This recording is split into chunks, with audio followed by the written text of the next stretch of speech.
Buenas tardes. Nos encontramos en la Facultad de Derecho de la Universidad de Girona, sede de la Cátedra de Cultura Jurídica de esta universidad, para tener una conversación con Michele Tarufo. Esta es la cuarta entrevista que realizamos en la Cátedra de Cultura Jurídica, juristas de reconocidísimo prestigio internacional, y me produce un muy especial placer que sea Michele Tarufo, puesto que es, creo, uno de los juristas más relevantes del panorama europeo en estos momentos y desde luego personalmente uno de los profesores de los que más he aprendido. Así que buenas tardes, Michele. Hoy eres investigador de la Cátedra de Cultura Jurídica, pero tu carrera académica se ha desarrollado por completo en la Università degli Studi di Pavia. Cuéntanos un poco cómo fueron tus inicios académicos y por qué decidiste dedicarte al derecho procesal. Bueno, el inicio académico ha sido de optar por la Facultad de Derecho sin razones especiales, simplemente porque no sabía bien qué hacer a la universidad.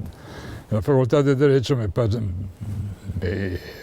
creía que sea más abierta por profesiones diferentes. Cuanto a la opción por el derecho procesal civil,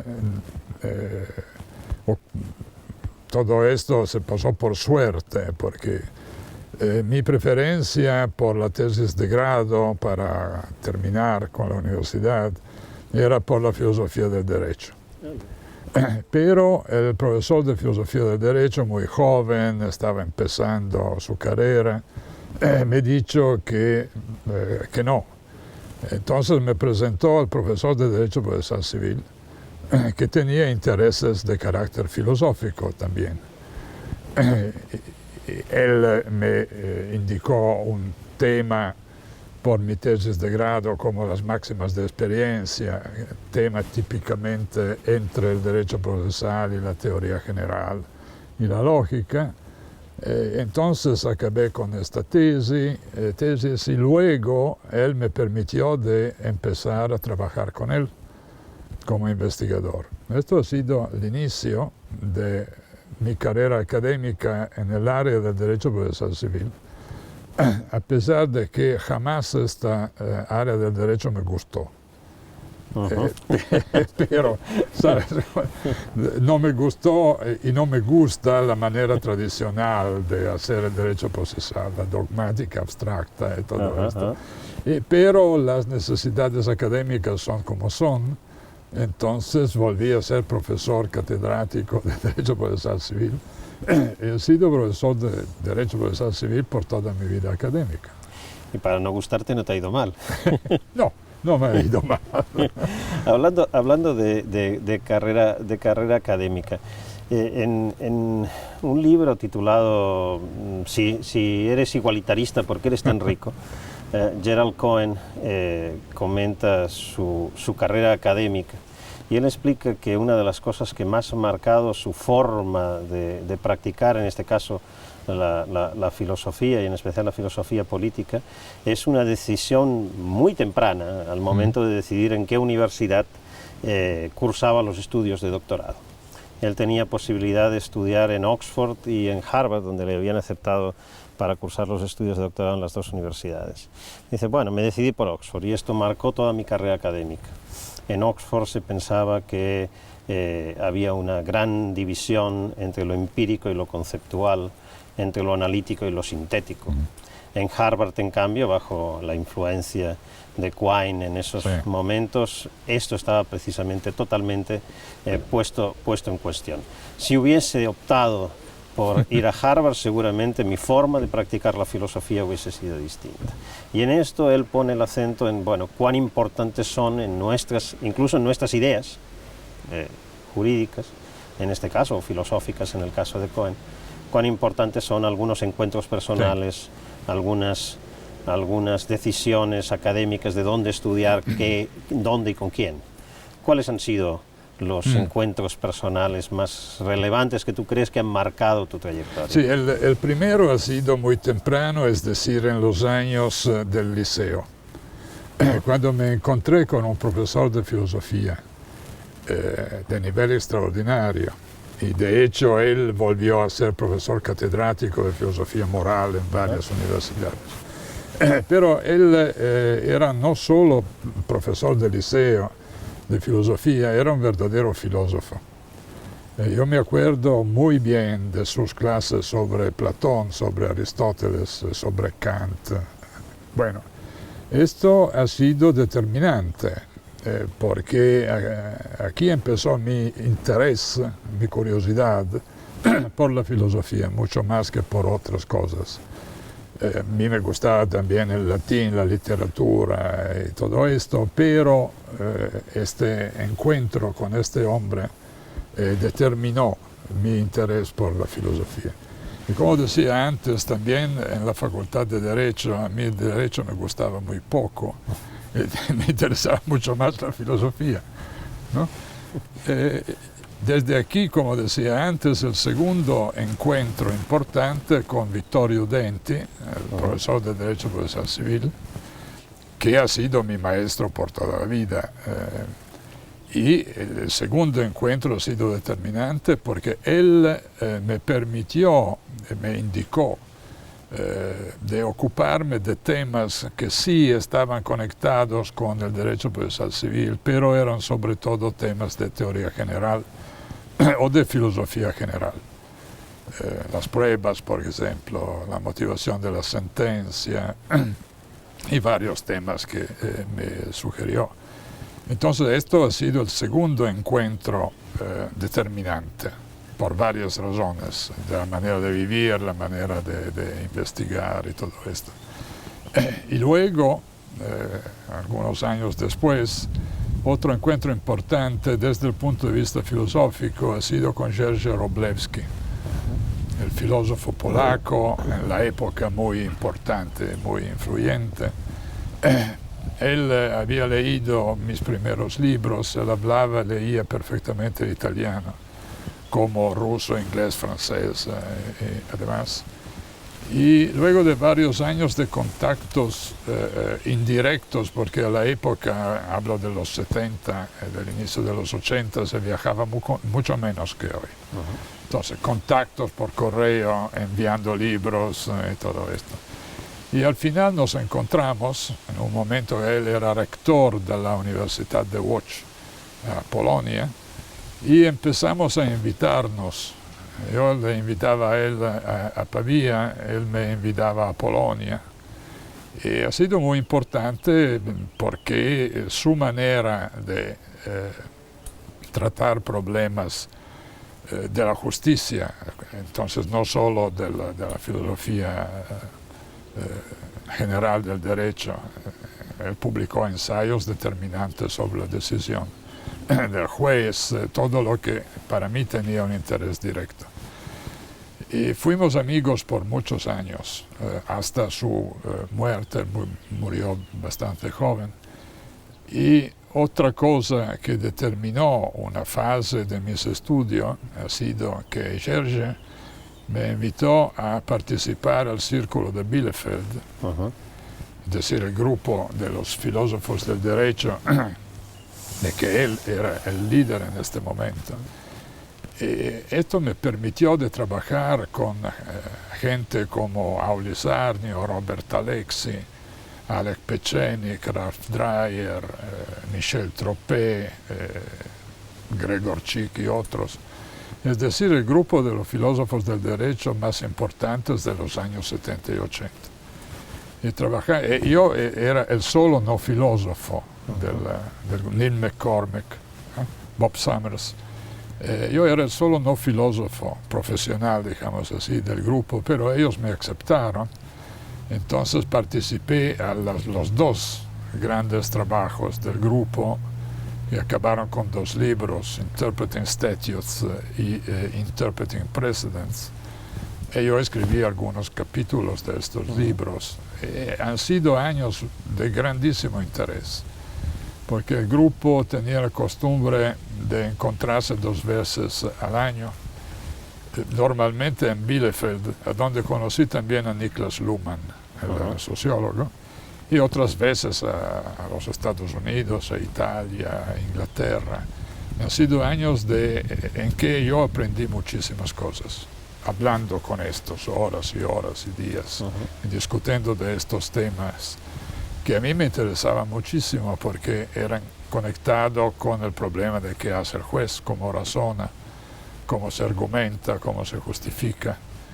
Y esto también es una de mis deudas con Jerzy Wróblewski. Y luego también conocí muy bien a Giovanni Tarello, que considero uno de mis maestros, digamos así. Bueno, otros también, pero los más importantes han sido estos, que determinaron mi manera de trabajar también.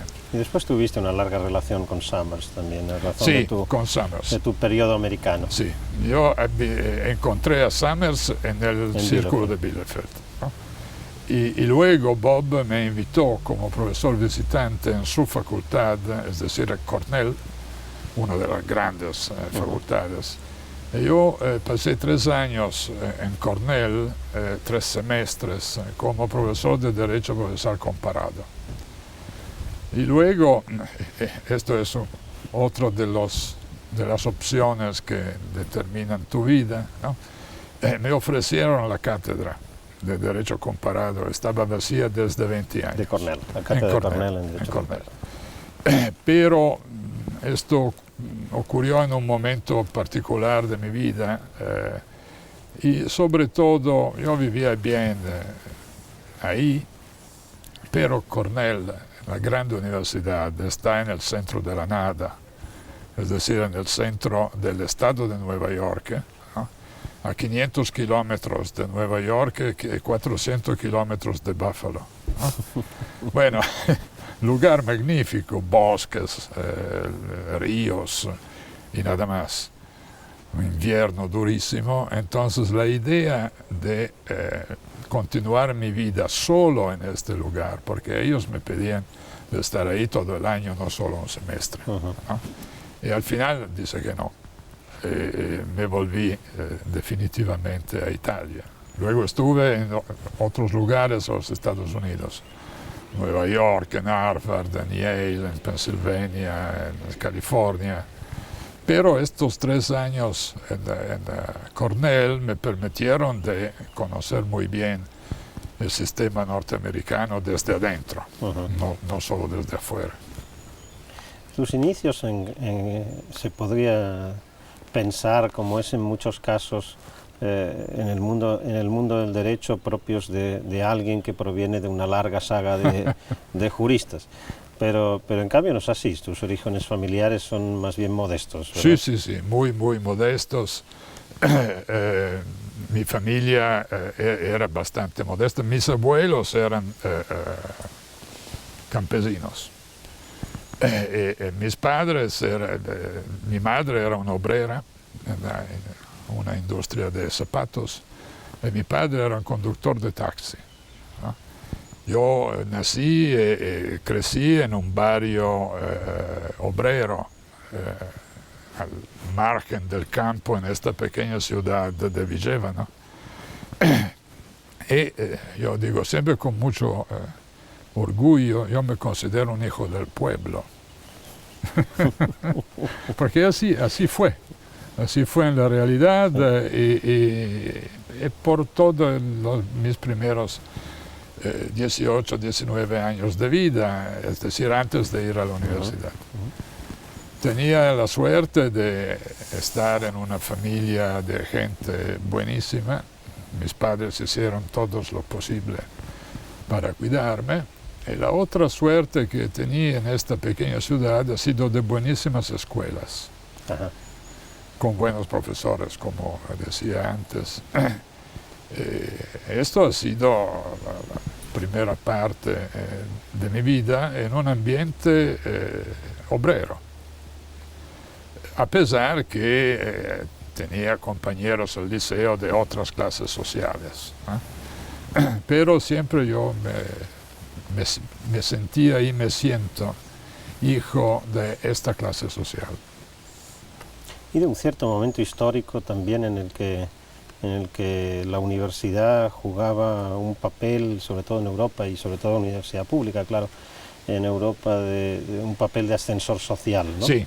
Yo provengo también de familia obrera y siento, digamos, el mismo tipo de sensaciones respecto de lo que tú has contado. Pero para no hablar de uno mismo, recuerdo una vez encontré en Tarrasa, una ciudad cerca de Barcelona, con el que en el momento era el juez decano de la demarcación. Y este hombre me decía, bueno, yo vengo de una familia de obreros de clase no media baja, sino realmente muy baja, en casi el barrio más degradado en ese momento de Barcelona, La Mina. Y bueno, y uno me ve hoy de juez decano en una demarcación importante en Cataluña, y te das cuenta de la importancia que juega la educación pública y en particular la universidad en ese papel de ascensor social, ¿no? Hoy parecería que esto en alguna medida está en crisis. Él mismo decía, bueno, yo creo que esto ha cambiado mi vida, creo que la universidad ha jugado ese papel de ascensor social, y creo que hoy, y lo decía hace 10 años, creo que hoy esto ya no es posible, ¿no? Un chico que salga hoy de La Mina es muy difícil que llegue a esta altura. Era muy pesimista en este sentido. Yo no sé, hace 10 años, hoy con la crisis que hemos sufrido en Europa, con la forma en que se ha reaccionado a la crisis por parte de los gobiernos europeos, con el ascenso, una cierta mitología por la competitividad y una cierta forma de concebir la universidad, uno diría realmente es difícil pensar la universidad de esa forma en los próximos años. Tú tienes una larga trayectoria. ¿Cómo ves la universidad en Italia, pero no solo en Italia, en Europa en general? En mi caso tengo que destacar otro factor que ha sido muy importante. Es decir, el hecho que en Pavía existen colegios universitarios un poco de estilo inglés. Claro. Y dos de estos son muy antiguos, empezaron en el siglo XVI. En estos colegios se entra en forma de una beca, pero luego de una selección muy dura con exámenes. Y puedes vivir en el colegio si haces todos los exámenes en un plazo establecido y con la valoración máxima posible. Para mí, yo no tenía dinero, mi padre había fallecido un año antes. Para mí esta ha sido la condición necesaria para estar en la universidad, para vivir 5 años fuera de mi casa, contando con un lugar extraordinario para vivir, sobre todo con una biblioteca grandísima. Yo he leído libros del siglo XVI, hasta libros de la semana antes. Esto ha sido determinante. Cuanto a la universidad, tienes razón, pero en las últimas más o menos 2 décadas o 3 que se pasó en la universidad. Antes la universidad era un lugar de élite social, de élite cultural. Ahora tenemos la universidad de masa. Esto cambió todo el número de los estudiantes. Cuando yo era estudiante en la Facultad de Derecho, fuimos 50 o 60 estudiantes en Pavía, ahora son 500. Todo esto cambia en el sentido de bajar el nivel medio de la enseñanza. Porque, por ejemplo, el Estado le da dinero a la universidad considerando el número de los que terminan. Claro. ¿No? Lo que significa bajar muchísimo el nivel de la selección. Y un fuerte incentivo para que se apruebe a un buen número, para que terminen. Claro. Todo eso condiciona. Bueno, en estos últimos años son los recortes. Faltan los presupuestos por hacer todo, por organizar la investigación, por los libros, por los profesores, por todo esto. Esto significa, no se puede evitar, significa una baja general del nivel universitario. Hay excepciones, naturalmente, ¿no? Pero normalmente, si uno considera el nivel medio de la Universidad de Italia, por ejemplo, ha bajado de muchas veces. Y yo me temo que algo similar ocurre aquí también. Por lo que veo, no a Alemania, por ejemplo, menos a Francia. Pero Italia, temo España y otros lugares, sí. Y esto va unido también a una ideología acerca de la organización de las universidades, Claro. de la selección del profesorado, de cómo computar los méritos del profesorado Sí. en el ascenso. Esto también ha cambiado mucho. Ha cambiado mucho. Porque a la época, en mi época, digamos así, existían posibilidades difíciles de carrera académica, pero si uno publicaba buenos libros, la carrera se podía hacer. Ahora con las mismas publicaciones no llegas a ser investigador. Y hay también estos incentivos a escribir muchísimo. No interesa la calidad, interesa la cantidad, porque tienes que hacer la lista de lo que... los ítems en el currículum, sí, más que las calidades de lo que se escribe. Yo he visto en esta temporada de selección por profesores a Italia, en varias materias, bueno, la calidad ha contado muy poco. Si uno piensa cómo se evalúa, por ejemplo, en España, la carrera de los profesores, es bien llamativo, porque ni siquiera está previsto, no es que no suceda, es que no está previsto, no está considerado en absoluto que los evaluadores lean los trabajos de los evaluados. Claro. No está previsto en absoluto. De tal manera que lo que el evaluador debe hacer es computar ítems de un currículum. Nada más que esto. ¿Ves? Italia es más o menos lo mismo. O sea, teóricamente sería previsto que el evaluador conozca las publicaciones del chico, digamos así. Pero muchas veces eso no ocurre. Muchas veces no es posible.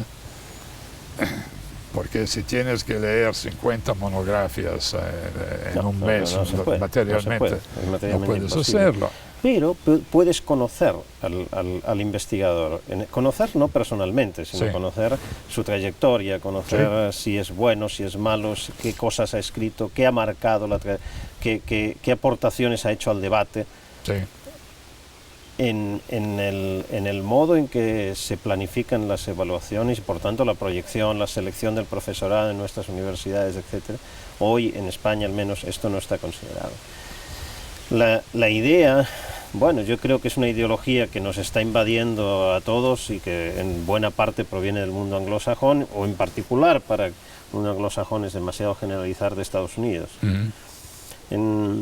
En el último número de la revista Doxa, Carmen Vázquez, una compañera de nuestra cátedra, entrevista, en una fantástica entrevista, en mi opinión, a Susan Hack.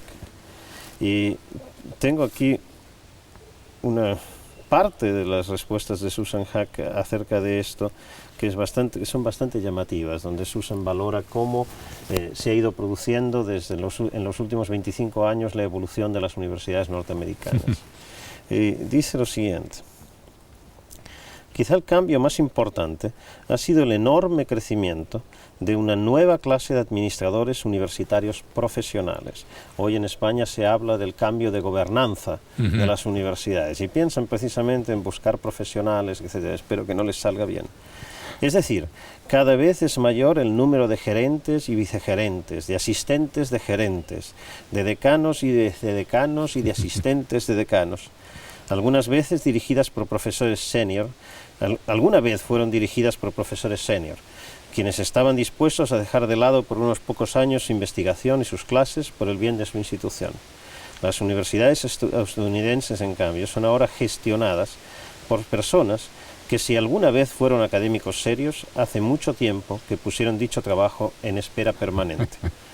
Los generosos salarios que dichos administradores se pagan a sí mismos es una parte significativa de la explicación del dramático incremento de los costos de estudiar en las universidades estadounidenses.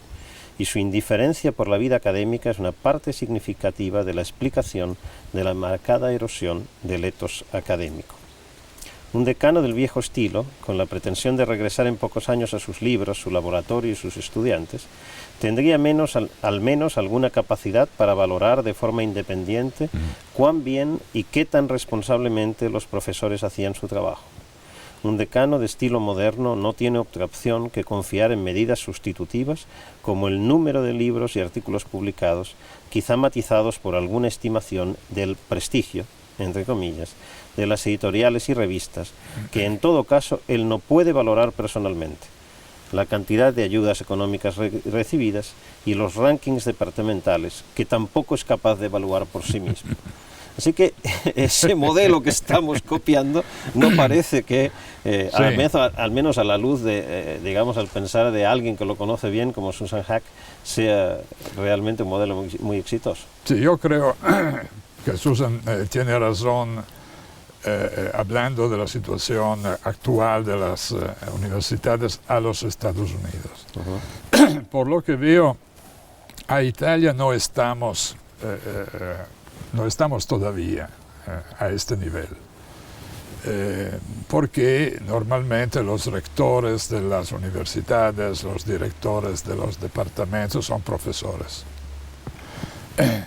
Entonces no hay tan marcado malo que Susan indica, pero hay otro problema, es decir, que administrar una universidad o un departamento se volvió a ser mucho más complejo y difícil, sí, que hace décadas atrás. Entonces, tenemos profesores que se dedican una parte de su tiempo a este trabajo de tipo burocrático administrativo, pero que normalmente no son buenos administradores. Claro. Porque no son profesionales. Entonces, estamos... Es verdad que la perspectiva, la línea de tendencia es de seguir el modelo norteamericano, pero no estamos ahí. Pero sufrimos del defecto opuesto. Del defecto opuesto. Un poco el daño de las dos partes, lo peor de cada uno de los modelos. Vayamos ahora un poco a tu disciplina principal, el derecho procesal civil. Tú has cultivado durante 40 años el derecho procesal civil en un modo que, para decirlo con términos que tú mismo has utilizado para algunas concepciones, podríamos llamarlo abierto. Sí. Una concepción abierta del derecho procesal civil a otras disciplinas jurídicas y no jurídicas, ¿no? Y ya hemos hablado y seguiremos hablando un poco más también acerca, por ejemplo, de la influencia de la filosofía del derecho en particular. Cuéntanos un poco cómo es, al modo en que al menos aquí se hacía en las viejas oposiciones, cuál es tu concepción de la disciplina, cómo ves, cuál sería la manera en que, a tu modo de ver, vale la pena practicar el derecho procesal civil. ¿Ves? Mi concepción de la disciplina del derecho procesal civil se conecta directamente con mi concepción de lo que es o lo que debería ser el proceso civil, o más en general la justicia civil. Porque la doctrina estándar sobre lo que es el proceso civil es bastante sencilla, dice, es una técnica. Claro. Es una técnica que se organiza con muchísimos detalles, pueden ser códigos, pueden ser leyes, pueden ser lo que es. Es una técnica que tiene sus reglas para funcionar. Bueno, si uno entiende la naturaleza del proceso civil de esta manera, ¿no? Bueno, se justifica la doctrina dogmática abstracta de conceptos generales, el concepto de acción, el concepto de demanda, el concepto de excepción y todo esto. Yo no comparto esta manera de entender qué es la justicia civil, qué es el proceso civil. por varias razones. Una es que considero el proceso civil como un subsistema de la organización social. Subsistema es la economía, subsistema es la administración, subsistema es la administración de la justicia. Siendo un subsistema, es la teoría de Lawrence Friedman, ¿no? Siendo un subsistema, tiene que conectarse con los otros subsistemas en el conjunto del sistema social general. Entonces aquí empiezas a ver que tiene que estar abierto a las conexiones y también a las influencias. Otro aspecto, siguiendo la teoría de Klein y de mis maestros como Denti y como Cappelletti, la administración de la justicia es un fenómeno social. Se conecta directamente con los problemas de la sociedad, problemas del trabajo, por ejemplo. No solo son problemas de la economía, problemas de la organización burocrática, problemas de las garantías constitucionales cuando tenemos constituciones, ¿no? Entonces, si uno considera que el fin principal del proceso civil no es de resolver un conflicto, no interesa cómo, pero sí de hacer justicia, aplicando correctamente la ley y sobre todo haciendo justicia a diría a los pobres, pero yo diría a todos los ciudadanos sobre una base de igualdad efectiva y no solo de igualdad formal. Bueno, si empiezas a entender que la justicia civil tiene fines, tiene que alcanzar a valores como la justicia social, la igualdad, el desarrollo y todo esto. Bueno, si razonas de esta manera no puedes entender el derecho procesal civil como simplemente la técnica de los detalles, ¿no? Tienes que abrir el estudio de lo que es la justicia civil más que el proceso civil, ¿no? En la dirección de la sociología, en la dirección de la historia, en la dirección de la política, porque si no, no entiendes de qué estás hablando. O tienes una visión tan reducida que no tiene interés. Estoy absolutamente de acuerdo, absolutamente de acuerdo, pero no solo diría que no es la tendencia, desgraciadamente, la tendencia en el derecho procesal civil a día de hoy, al menos el que se practica en nuestros países, sino que no lo es tampoco en la investigación en otras áreas jurídicas y no lo es tampoco en la enseñanza del derecho. Si uno piensa cómo se enseña el derecho hoy en todas nuestras facultades, y sobre todo y especialmente de forma dominante en las que se llamaban, y podemos seguir llamando las asignaturas de código, esas las asignaturas serias, sí, las verdaderas, de una facultad de Derecho, sigue siendo una enseñanza centrada en aspectos memorísticos, en aprender la letra del código y como mucho de alguna jurisprudencia de los grandes tribunales, sin prácticamente enseñanzas metodológicas, sin enseñar a los estudiantes a pensar. En este sentido, bueno, no ha cambiado demasiado el modo de enseñar el derecho de hoy del modo de enseñar el derecho a finales del 19, parecería. ¿Cómo ves esto? Sí, hay excepciones, pero en general tienes razón. Las cosas están así, de hecho. Hay varias explicaciones. Una es la tradición histórica. Pues, sí, la doctrina, el método estándar es el formalismo, es la letra de la ley y todo esto. La otra, de que no se habla bastante, es que este tipo de enseñanza es mucho más fácil. Sí, claro.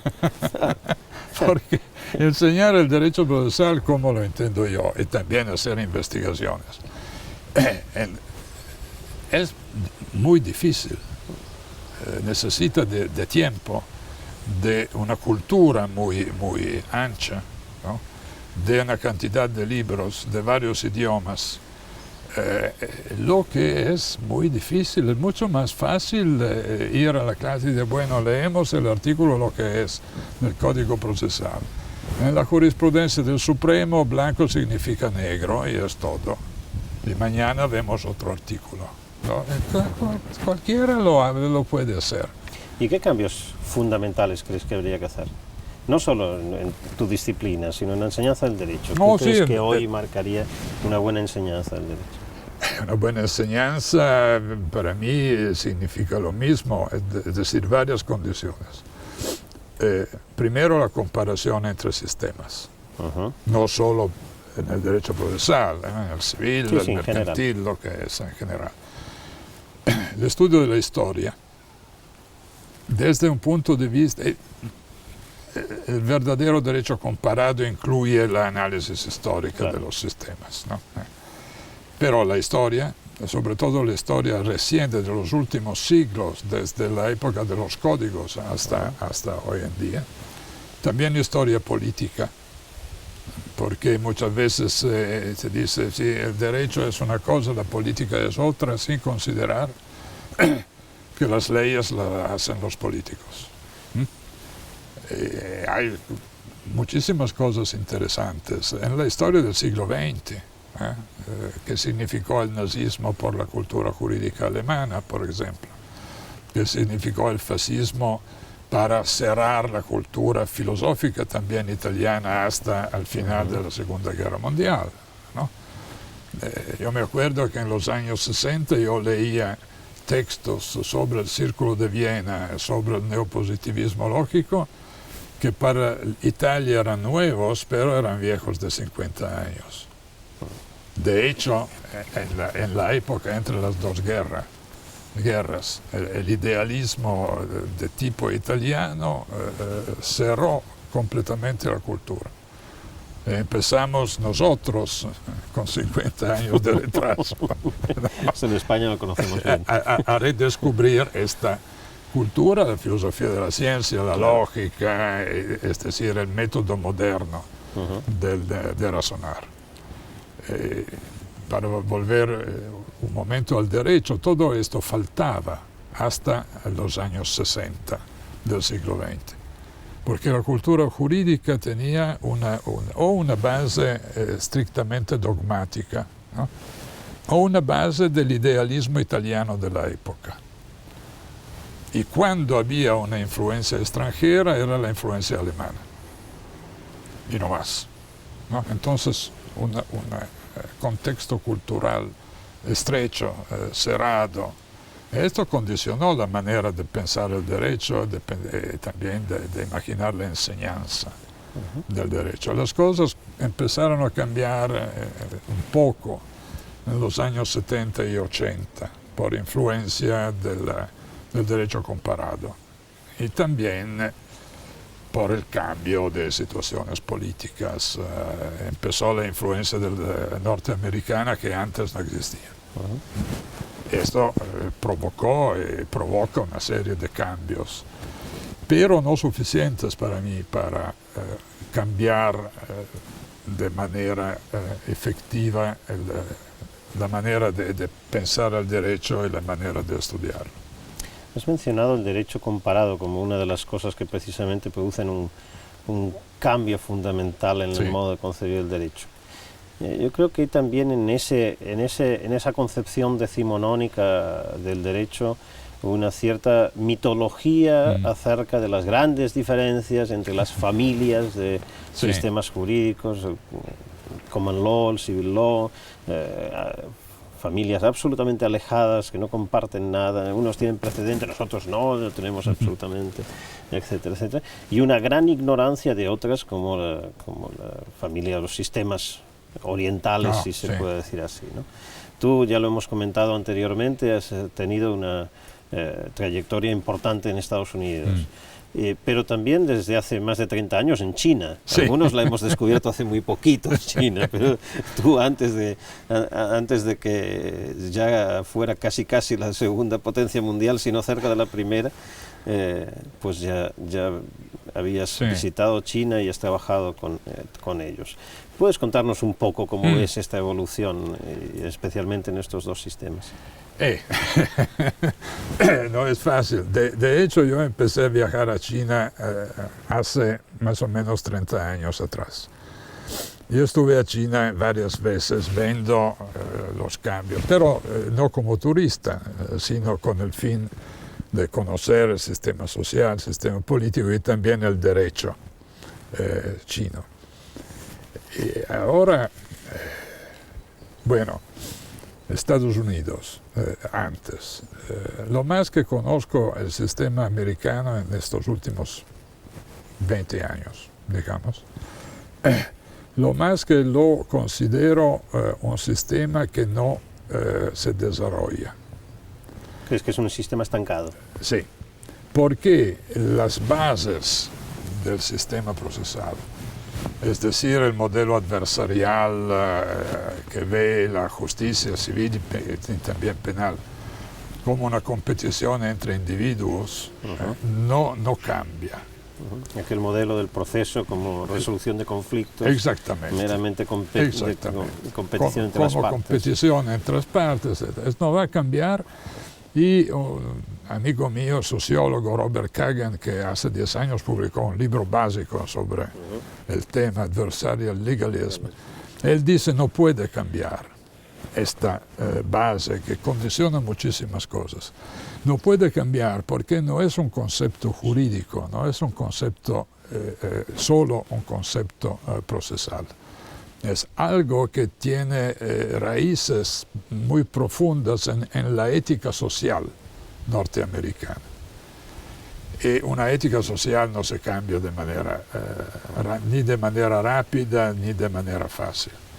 Entonces, yo lo veo hablando, por ejemplo, con amigos y colegas americanos como Ron Allen, que tú conoces bien. Ellos tienen en su inconscio colectivo, en su ADN cultural, digamos así, esta idea básica que dice el proceso es la pelea individual entre las partes y no más. No más significa que el juez tiene que estar fuera, claro, como árbitro y no como participante, no como protagonista. Y tiene una serie de consecuencias. Y yo lo veo también en los procesalistas de nivel más alto que conocí, como Jeff Hazard, por ejemplo, con que trabajé en la American Law Institute por varios años. Procesalista número 1 a la época de los Estados Unidos, buenísimo amigo. La diferencia entre él y yo era aquí. Esta especie de modelo básico, genético, diría yo, que ellos tienen. Y no salen de este modelo. Y por esto digo, es una cultura que tiene muchísimas cosas de grande interés. Pero tiene estos límites. Para mí son límites básicos. Ellos no consideran que, por ejemplo, que existen otros modelos. Uno dice, sí, pero los americanos viajan, sí, exportan su concepción de la justicia. No reciben nada, no, exportan su concepción de la justicia. Esto es un problema por muchísimos países, porque sí es verdad que esta manera de pensar al proceso está tan estrictamente conectada a la ética social básica, que viene de la historia, sí, de los Estados Unidos, las raíces profundas. Propia creación. Bueno, ¿cómo se puede exportar todo esto en un ambiente social y político completamente diferente? Que no tiene esta historia, no tiene esta ética social. Esto es el problema de la influencia norteamericana fuera de los Estados Unidos. Uno de las regiones del mundo en las que ha tenido más influencia en estas últimas décadas es en los sistemas jurídicos latinoamericanos, que tú sobre todo el penal. Claro, que tú también conoces bien.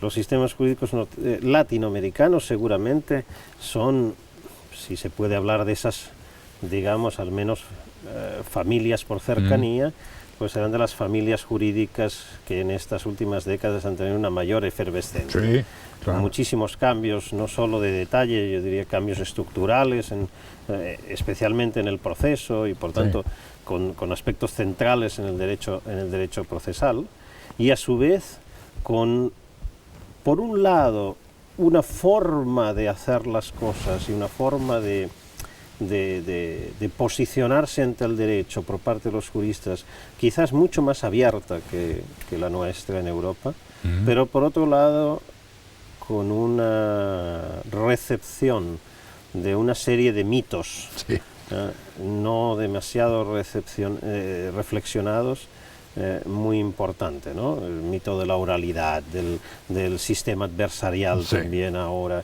del neoconstitucionalismo, del garantismo, y así podríamos continuar.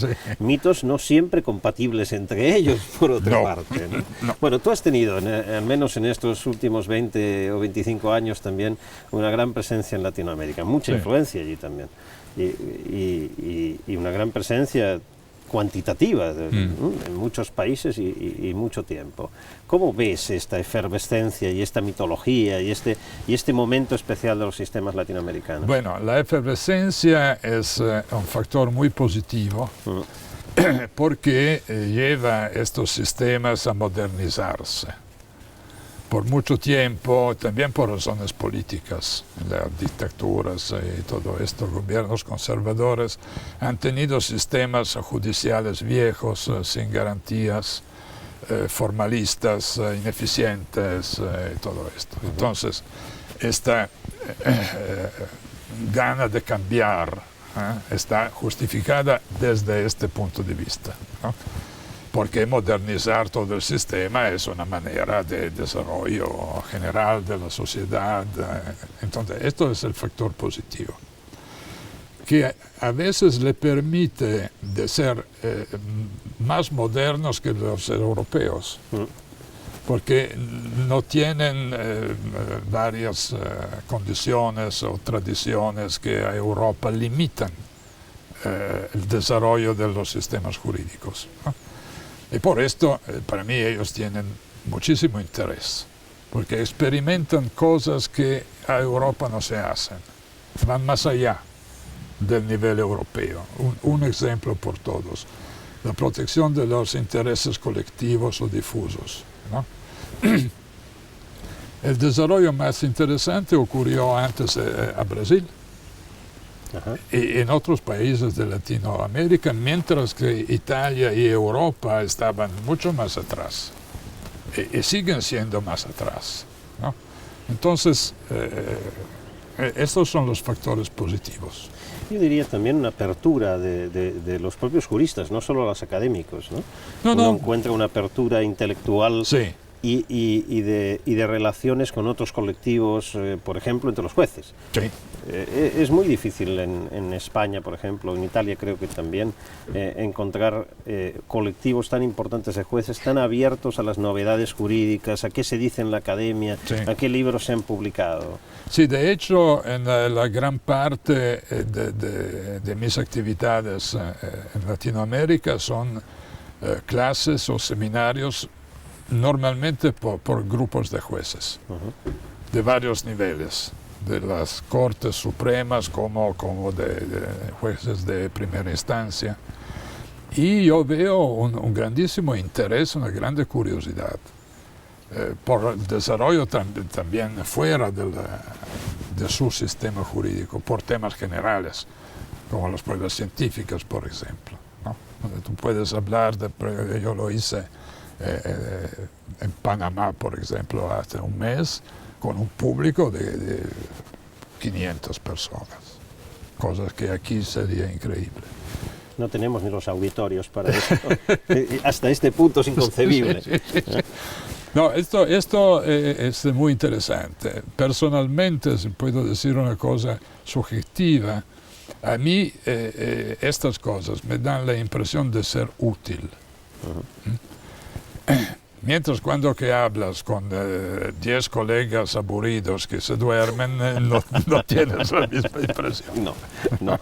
Esa es la parte positiva. Pero Esta es la parte positiva. La parte negativa son los mitos. Porque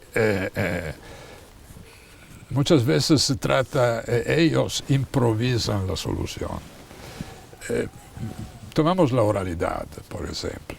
La oralidad ha sido de moda en Europa empezando al final del siglo XIX, principios del siglo XX, y sigue siendo un tema, pero una cosa es tratar la oralidad como un método, como una técnica para hacer audiencias, ¿no? Más rápidas, más sencillas. Otra cosa es el mito. Claro. Es decir, de pensar que con la oralidad se resuelve todo. Claro. ¿No? Discutiendo de este tema, yo a veces digo, bueno, si usted tiene un caso con 25 cuestiones jurídicas muy complejas de derecho mercantil internacional, ¿usted piensa de solucionar el problema con media hora de discusión? Entonces está loco si piensa esto. Pero también el tema de pruebas, porque la oralidad significa que se piensa al juez como una especie de psicólogo que mirando al testigo en los ojos, ¿no?, entiende de pronto si es verdadero o si es mentiroso. Esta es la oralidad de la prueba, es decir, hablar con el testigo, ¿no? Bueno, depende. Puede ser que si estamos en un caso de escasa cuantía o en un caso penal con un delito de escasa importancia, bueno, media hora de discusión pueden llevar al juez a decidir. Pero muchos casos son complejos. Toma, por ejemplo, el caso en que los hechos requieren un peritaje complejo. ¿Qué haces? ¿El peritaje oral? No se puede. La prueba científica no es una prueba oral normalmente, ¿no? Mucho más difícil, complejo. Podrías pensar en un peritaje, en un informe pericial escrito, que tenga su vista oral, donde, por ejemplo, donde se pueda contradecir, donde el juez pueda preguntar y pedir aclaraciones. Esto se puede hacer. Pero ya no es el mito de que todo es oral. Claro, claro. Yo digo, bueno, también en todos los casos una audiencia oral antes de llegar a la decisión puede ser útil. Sobre todo si la audiencia oral sustituye 200 páginas de texto escrito. Puede ser útil, no es todo. Claro. Es un momento útil de un proceso que solo en los casos de escasa cuantía civil puedes pensar a un proceso oral que empieza con una demanda y con una excepción orales en frente del juez. Luego se escucha un testigo y luego se decide. Sí, si estamos hablando de 100 euros, podemos hacerlo. Si no, es una técnica que tiene sus límites, tiene sus ventajas y tiene sus límites. Y como todas las técnicas, tiene que ser empleada de manera correcta, no el mito. Claro. Aquí también hay la influencia norteamericana. El jury trial, la audiencia oral con el jurado y los abogados que contrainterrogan el testigo y también el expert witness, el testigo experto. Mito, otro mito grandísimo. ¿Por qué? Por una razón muy sencilla. Al penal, este tipo de proceso se hace en menos del 5% de los casos. Y al civil en menos del 10% de los casos. Como ellos dicen, este modelo procesal es la Rolls Royce de la justicia. No es el coche diario que todos emplean. Entonces, el error básico cultural es de tomar la Rolls Royce como si fuera el coche de todos los días. Claro. Sin considerar que son los primeros los americanos que no emplean este sistema. Claro, si quieres hacer al modelo del 5% de los casos el 100%, bueno... Si lo hicieron a Italia con el muy Código distintas. Procesal Penal del 88, copiando directamente el sistema americano, ha sido un fracaso. Y por esta razón. Porque el proceso penal americano, ¿dónde está? Está en el plea of guilty, es decir, en la confesión pactada del inculpado. 95 y pico por ciento de los casos, ¿no? El civil está entre la mediación pactada entre las partes, que evita de llegar a la audiencia.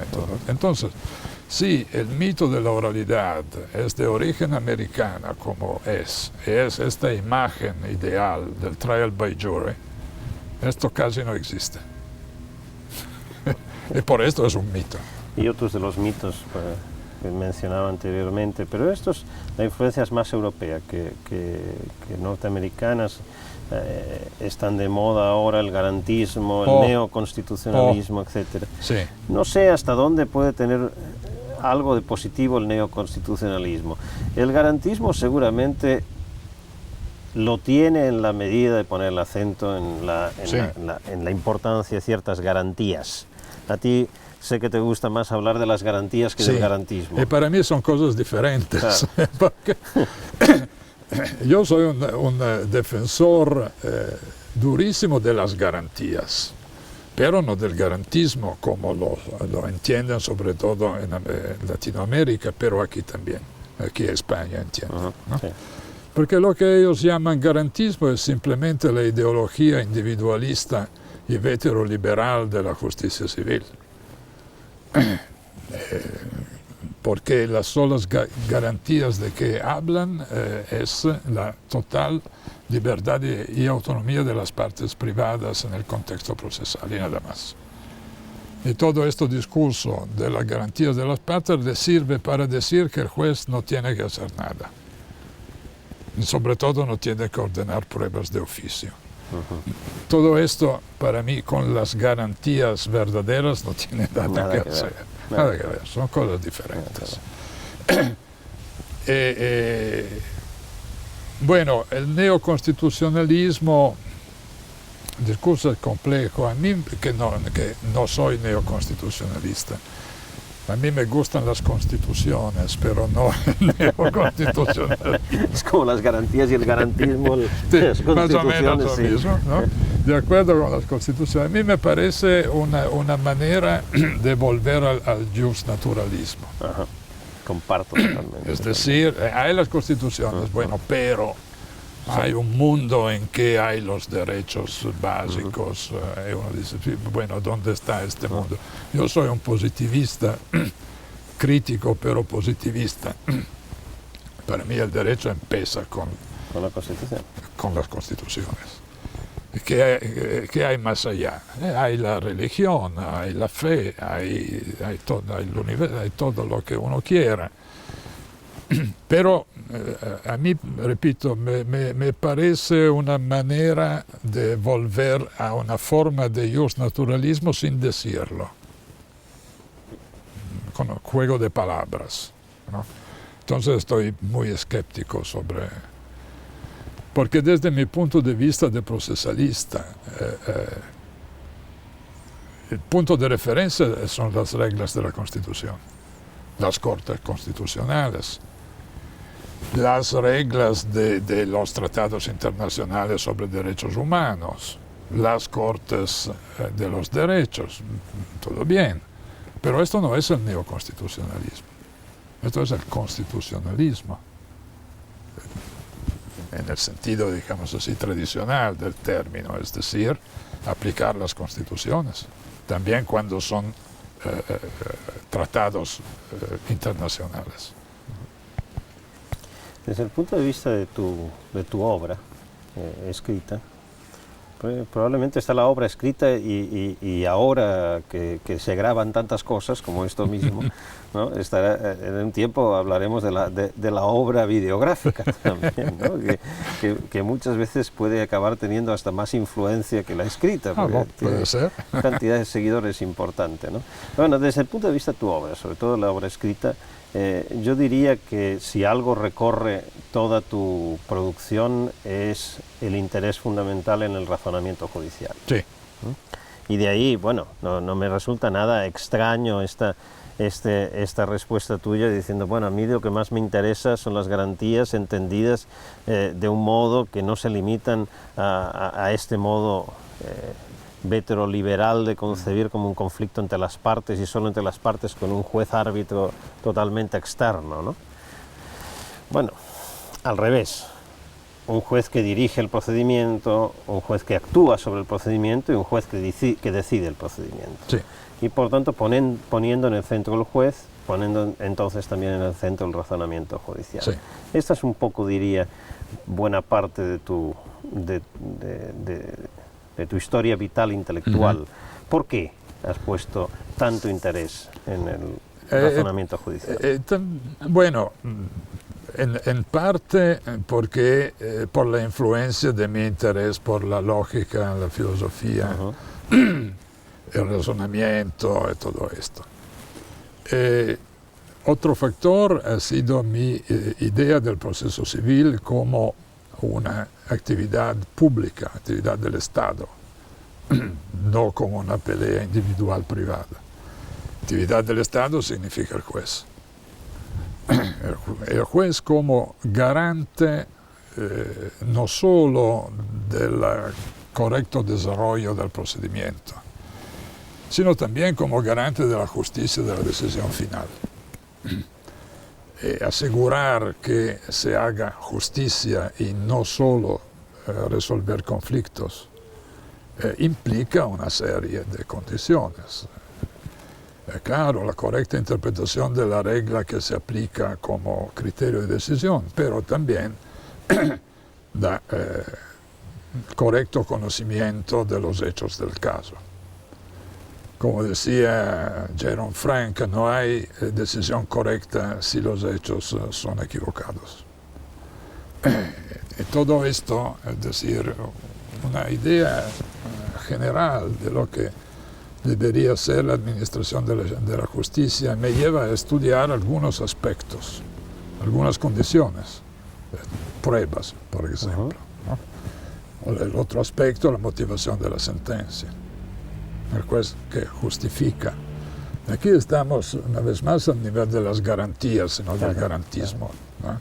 Es decir, la motivación como garantía democrática, para asegurar al menos la posibilidad de un control público general, de un control social sobre lo que hacen los jueces, sobre cómo se aplica el derecho.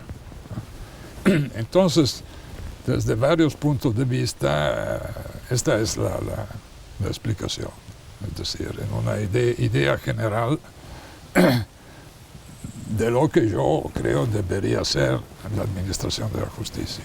Y desde tu libro de la relevancia de la prueba, después la motivación, la prova dei fatti giuridici, etcétera, etcétera, siempre sobre estos temas y han recorrido prácticamente 40 años. Sí. ¿Qué crees que ha cambiado en estos 40 años en el modo de trabajar estas cosas? ¿O cuáles son las aportaciones fundamentales que hay que se han dado en este tiempo? Bueno, yo diría una mejor y más grande sensibilidad por el tema. Porque cuando yo empecé a ocuparme de pruebas hace más que 40 años, los procesalistas hablaban no de la prueba, como tú sabes bien, sino solo de las pequeñas reglitas procesales sobre las pruebas. ¿No? Así se enseña en muchos sitios el derecho procesal todavía. Todavía. Y a mí ha sido, por ejemplo, el análisis de derecho comparado que empezó a preocuparme, porque cuando descubrí que estas reglas cambian en los diferentes sistemas. No hay casi nada en común entre el derecho de las pruebas norteamericanos y el derecho de las pruebas francés o italiano. Entonces, empiezas a relativizar tu perspectiva, es decir, no es siempre así, ¿no? Pero también a tener la impresión que más allá de las diferencias hay temas generales. que están fuera de la doctrina estándar del derecho procesal de las pruebas, porque son problemas filosóficos, problemas del conocimiento, problemas del razonamiento, de la descubierta, del empleo correcto de la lógica en el razonamiento y todo esto. Temas muy difíciles. Lo que veo es que ahora, afortunadamente, en estos últimos 10, 15 años, hay más gente. La mayoría no son procesalistas estándares, no. Pero hay más filósofos que se ocupan del tema. El ejemplo de Susan Haack, por ejemplo, es un ejemplo, o de Larry Laudan, es muy importante. Entonces, filósofos de la ciencia, epistemólogos que se ocupan del problema jurídico, de la verdad, del error, de la investigación, de la prueba científica. Esto es significativo porque significa que la cultura general se expande, incluye más conocimientos y más desarrollos. Desde este punto de vista, el procesalista estándar sigue siendo un pobrecito cultural. Y en tu trayectoria de procesalista, no de pobrecito cultural, sino de jurista de alto nivel. Pero en tu trayectoria has dedicado una atención muy especial también, no solo al razonamiento judicial en general, sino también al probatorio. Más allá de las cosas que hayan cambiado en estos años en general, ¿cuáles dirías que, mirando hacia atrás, son las aportaciones más relevantes que tú has hecho? Que tú has hecho, sí. Bueno, yo diría lo que escribí. Lo que estás más contento. Sí. No, sobre 2 puntos. Uno, el tema de las pruebas. 2, el tema de la motivación de las sentencias, que son las dos caras de la moneda. Porque escribí. No, una tercera cosa que sigue interesándome mucho es la historia. No muchos saben que escribí hace años una historia de la justicia civil en Italia desde el 700 hasta la época moderna. Y a mí me gusta muchísimo de ver que algunos historiadores me consideran un historiador. Siempre por estar abiertos, ¿no? En otras direcciones. Pero yo diría, sí, estos temas, más que otros sobre que... Y en materia probatoria, ¿cuáles crees que son los temas que a día de hoy más relevantes que quedan por avanzar o en los que queda más por hacer? El día de hoy son las pruebas científicas. Porque son el desarrollo más reciente que no va a acabar, va a continuar de manera, yo diría, cada día más rápida y más difícil. Porque es la ciencia que le plantea un montón de problemas al procesalista. Claro. Toma el ejemplo de las neurociencias, por ejemplo. Empezamos ahora a discutir estos problemas. Y yo creo que en el futuro vamos a discutir cada vez más de esto, porque cada técnica de investigación científica nueva plantea problemas. El otro sector es todo lo que se conecta a Internet, la comunicación y todo esto. Y desde el punto de vista del razonamiento probatorio, también los estándares de prueba. Los estándares de prueba, sí. Donde hay mucho que avanzar y tú lo estás haciendo. No, lo estamos haciendo los dos, sí, porque estamos de acuerdo tú y yo en decir que esto es el vacío más importante que existe en toda la problemática de las pruebas. Que hace difícil entender las garantías. Claro que sí, porque cuando alcanzas o no a la llamada verdad de los hechos o a la prueba adecuada, suficiente. Esto es no el solo, pero un tema muy difícil por el futuro, yo espero próximo. Hace ya 12 años tuve ocasión de entrevistarte por escrito esa vez, Sí. en ocasión de la publicación de la traducción española de la prova dei fatti giuridici, la prueba de los hechos en la versión española. Y en esa entrevista te preguntaba por la relación entre la filosofía del derecho y el derecho procesal. Hoy ha salido ya en esta conversación en diversas ocasiones. Lo vuelvo a hacer ahora, lo vuelvo a preguntarte ahora sobre esto en un doble sentido. Por un lado, ¿qué crees que puede aportar la filosofía del derecho al derecho procesal? Algunas cosas has dicho, pero quisiera que abundaras algo más sobre esto. Y por otro, ¿qué puede aportar el conocimiento del derecho procesal a un filósofo del derecho? Bueno, primero, querría distinguir al interior de la filosofía del derecho una filosofía que puede ser muy útil y una que no lo es. La que no lo es el naturalismo, el espiritualismo y todo esto. No sirve a nada.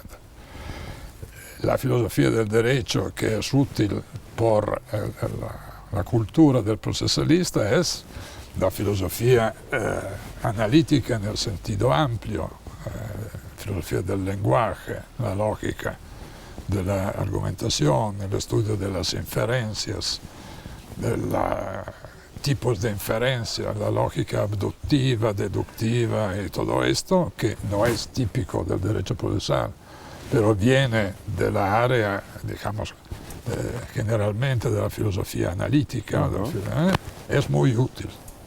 Es muy útil porque le da al procesalista lo que al procesalista le falta como base cultural. El derecho procesal clásico no incluye todo esto, entonces es este tipo de filosofía, pero yo diría también de la filosofía general, no solo del derecho, porque la epistemología es muy útil, a pesar que no sea del derecho, digamos así. Porque tiene una aplicación al derecho, pero sí, no es filosofía del derecho. Sí. Entonces, esto sí, yo considero la aportación muy importante por el tema que a mí me interesa más, pruebas y todo esto. Al revés, que puede decirle el procesalista al filósofo, que puede ofrecerle. Puede ofrecerle experiencias concretas. Yo conozco filósofos del derecho que no saben nada del derecho, por ejemplo, aun cuando se ocupan de problemas procesales. Eso sería raro, un filósofo de la matemática que no supiera matemáticas. Sería bastante extraño. No es tan raro en la filosofía del derecho. Entonces yo diría no tanto el procesalista estándar, cuanto la experiencia de la administración de la justicia, ¿no? Puede ofrecerle al filósofo el material de estudio, decisiones judiciales, cómo se argumenta, cómo se interpreta la Constitución, por ejemplo, cómo se interpreta la ley. Toma como ejemplo un filósofo como Riccardo Guastini, que ha sido una autoridad en materia de interpretación constitucional. Esto es. La administración de la justicia civil o penal o administrativa le da al filósofo la materia de analizar. Si le interesa el derecho. Si le interesa solo sus imaginaciones nocturnas sobre el derecho, eso. Algo de lo que, digamos, uno podría retomar la distinción boviana y también tareliana entre la filosofía del derecho de los juristas y la filosofía del derecho de los filósofos. Sí, ¿no? claro. Bueno, la de los juristas tiene que partir de los problemas jurídicos. No se agota en eso, pero hay que partir de los problemas jurídicos. Hay que partir de ahí. Sí, porque si no hablas de lo que quieras, pero... Déjame volver un poquito a cuestiones personales y después vincularlas de alguna manera otra vez a las académicas. Tú has sido y sigues siendo un viajero impenitente, ¿no? Sí. No solo por la cantidad de viajes y lo que los disfrutas, sino también por el tipo de viajes, el viaje de aventura que te ha llevado desde cazar cocodrilos en el Amazonas brasileño, hasta la ciudad perdida en la selva colombiana, o a seguir los templos budistas en la selva camboyana, ¿no? ¿Qué te han dado? ¿Qué te aportan a tu modo de ver el mundo estos viajes? Me aportan muchísimo, muchísimas cosas. Cultura, porque en muchos de estos viajes descubro cosas de valor histórico, ruinas, templos y todo esto. Es una manera de desarrollar mi cultura. Pero yo diría también una experiencia de vida muy particular, porque digamos así, cuando no estás seguro de salir con vida de un lugar, ¿no? Y muchas veces no estás seguro de salir con vida de una selva o lo que es, esto te hace pensar mucho sobre tu vida, sobre tu destino, sobre lo que tú eres como persona. El riesgo y todo esto te hace reflexionar mucho. Cuando el solo problema es de sobrevivir, empiezas a entender varias cosas, ¿no? Pero además hay otras cosas como el sentido, diría yo, del sinfín. Que cuando estás en el centro de Amazonas no tienes fronteras, no tienes la percepción casi física que no hay fin. Esto es también un sentido muy interesante que te lleva a pensar sobre la relatividad y el poco sentido de las fronteras. Un ejemplo, una vez en Amazonas, a donde está el punto de los fines entre Colombia, Brasil y Perú, yo le pedí a mi guía, ¿tú eres peruano o lo que es? No, yo soy Amazonas. Esto te da el sentido de cómo la mapa geográfica sea una abstracción, ¿no? El mundo real se descubre cuanto más te vas fuera de los caminos turísticos.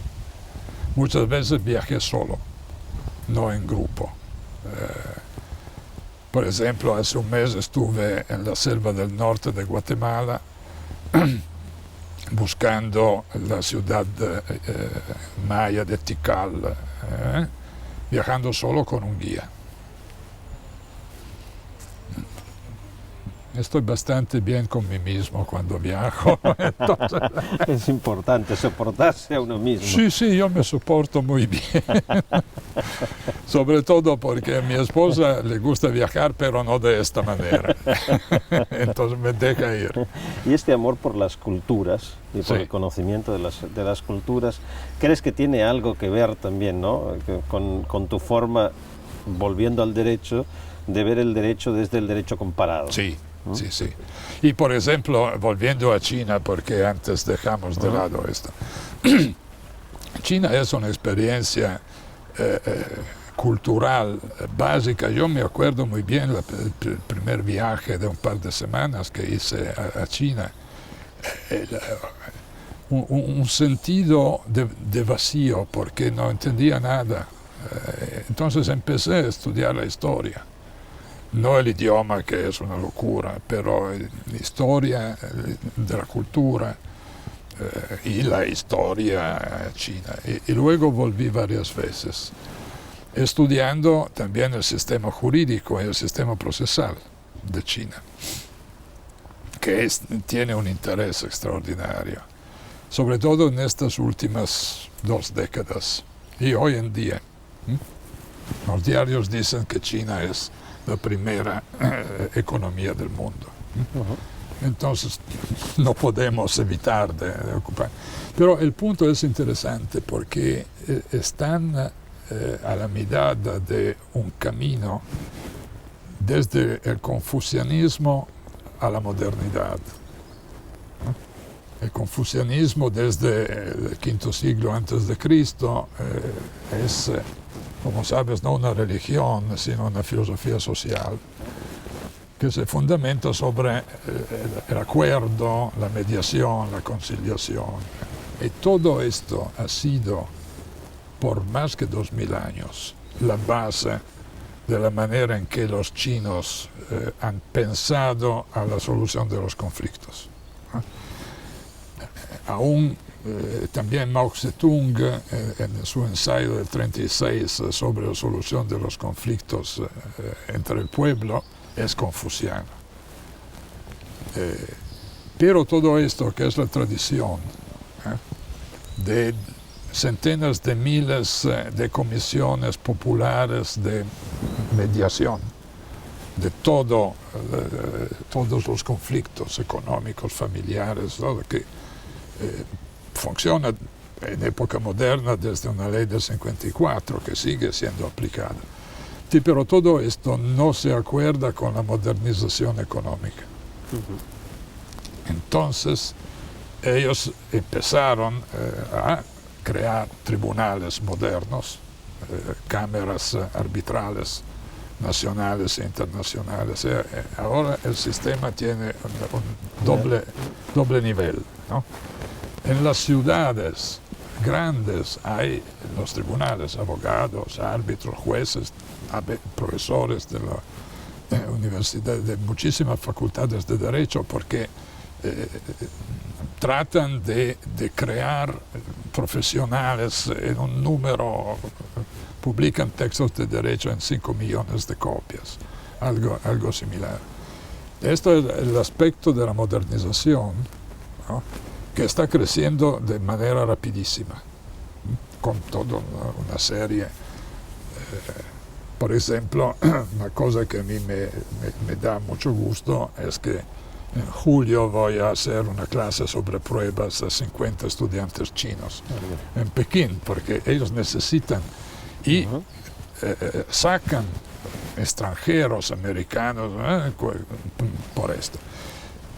Pero fuera de las ciudades, y también en las ciudades, pero en los barrios populares, el método para resolver conflictos es el método confuciano. Es el acuerdo, la mediación, la conciliación. Entonces esto significa que el 99,9% de los conflictos ahora, en este momento, no van a las cortes. Siguen siendo al nivel básico del pueblo, ¿no?,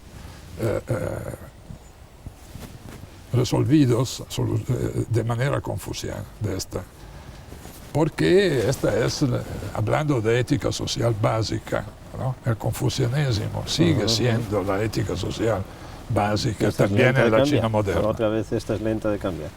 Sí. Esto es un fenómeno de grandísimo interés. Sí lo es, y vincula estas cuestiones, todo un poco de lo que hemos hablado, la necesidad de entender la historia, la necesidad de abrirse también a las cuestiones políticas. Sí, porque por ejemplo, si no entiendes cultural, al menos los factores básicos de la historia política y social de China, no puedes entender qué están haciendo ahora. Claro. Porque la mediación china no es la mediación de que hablamos a España o Italia. Tiene 2000 años de ética social como base. Exacto. Déjame terminar esta entrevista hablando de política. Sí, muy bien. Tú has sido siempre un hombre de izquierdas, sí, un intelectual de izquierdas de alguna manera, pero no solo un intelectual, sino también alguna etapa has tenido hasta de cargos políticos. Pero bueno, de alguna manera tú te considerarías un independiente de izquierdas, sí, independiente en todo un sentido muy amplio de la palabra. Sí. No, por muchísimos tiempos yo he sido muy cercano al Partido Comunista, cuando existía un Partido Comunista. En mi ciudad, donde yo vivía hasta hace 10 años atrás, en los años 70, Ciudad Obrera, el Partido Comunista tomaba el 45% de los votos. Ciudad Obrera, entonces. Jamás he sido miembro formal del partido para no someterme a la burocracia del partido. Entonces, cercano como idea, como ideología, digamos así, yo me considero un vetero marxista, a pesar que el marxismo no está de moda, pero independiente. Lo que provocó la fin de mi experiencia política, porque cuando me pidieron de ser miembro oficial del partido para votarme, yo dije que no. Y así acabó mi carrera política. Cerca y a veces a la izquierda del Partido Comunista, porque siendo independiente, no siempre el Partido Comunista ha sido la verdadera izquierda, ¿no? Entonces a veces yo decía, sí, pero yo soy a la izquierda del Partido Comunista. Así como ahora soy a la izquierda del Partido Democrático. Que, a pesar que no es comunista, es más fácil, ¿eh? Es más fácil. Sí, hombre de izquierda siempre. Ajá. Pero en cambio en tu obra es difícil encontrar demasiado explícitamente la ideología. Se diría que haces aplicación, antes mencionabas a Tarello entre tus maestros, haces aplicación de esa regla de oro tareliana de separar el estudio del derecho de la ideología, otra cosa que no está de moda todavía. Sí, pero yo diría esto, otra cosa que lo propio Tarello no aplicó a sí mismo. Esto también pasa muchas veces. Sí. Porque, por ejemplo, hablando de derecho procesal, su ensayo sobre Chiovenda es ideológicamente, es la expresión de una ideología de Tarello, la ideología liberal clásica, porque él critica Chiovenda para estar, por ser favorable a la concesión publicista de la justicia civil. Bueno, pero dejando de lado Tarello.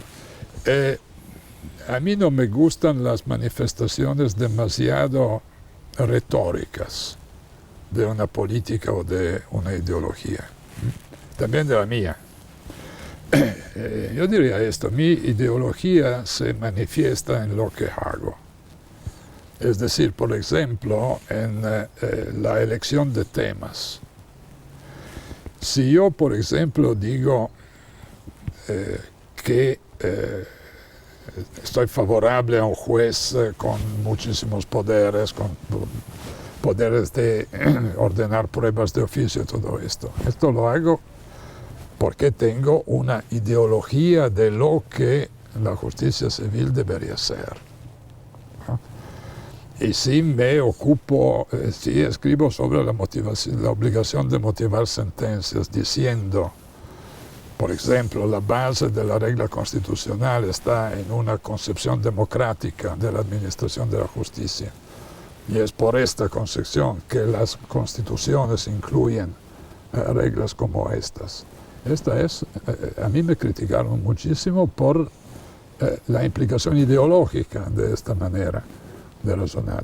La democracia, ¿qué tiene que hacer la democracia con el proceso civil? En mi personal ideología tiene muchísimo que hacer.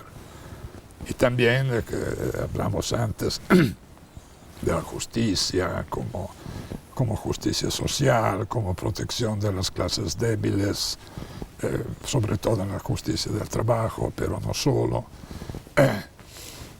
La idea que no se pueden proteger de verdad los derechos en la sociedad moderna si no están métodos de protección colectiva eficientes de los derechos. Todo esto presupone una ideología de base, digamos así. Aun cuando, ¿sabes? Aquí hay la paradoja, creo yo, que los que niegan de tener una ideología son los que tienen la ideología conservadora y no tienen el coraje de decirlo de manera abierta. Bueno, la doctrina del fin de las ideologías. Sí, sí, sí, sí. La vemos hoy El todos fin los de la días. ideología, sí, el neoliberismo, ¿qué es? Es exactamente. Entonces, Bueno, Michele, muchísimas gracias. no, gracias Muchas a ti. gracias por acompañarnos en estos años en la Cátedra de Cultura Jurídica. Es muy importante para mí de estar aquí. Lo es para nosotros, para todos los que trabajamos aquí. Muchas gracias por esta entrevista hoy también y ha sido un verdadero placer, casi diría cerca de hora y media, 2 horas, Sí, sí. algo así, de una conversación extremadamente agradable para mí. Espero que lo haya sido también para todos ustedes. Buenas tardes desde Girona. Gracias.